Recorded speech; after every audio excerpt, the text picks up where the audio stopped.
their YouTube app, and then at the bottom you're gonna see a plus. Click that, then go live together. If you don't see that, it's because it's in beta and it might not have rolled out to you yet. Fill out all the stream details, the title, the description, all of the things. Take a pretty thumbnail, make sure it's pretty.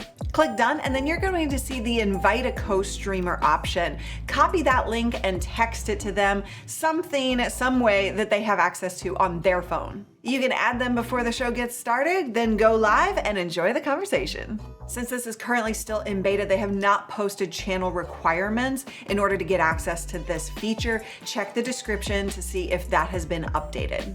And you can rotate through guests. You can only have one person on screen at the same time for obvious reasons. Elephant in the room? Yes, YouTube is the last platform to actually release this type of feature. YouTube is traditionally focused on high quality content. That's what's worked on this platform.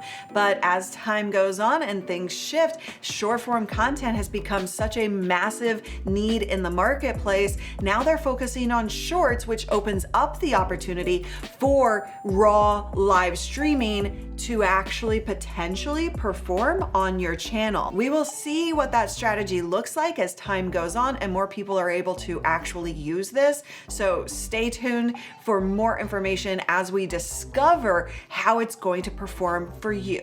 I have to say I'm a little skeptical, but time will tell. So how do you think you'll use this feature? Let me know in the comments below. Don't forget to like and subscribe. I mean, that looked like you just threw it. Oh, that's a great shot at me. I have a bloody nose. That's why I have something shoved in my nose.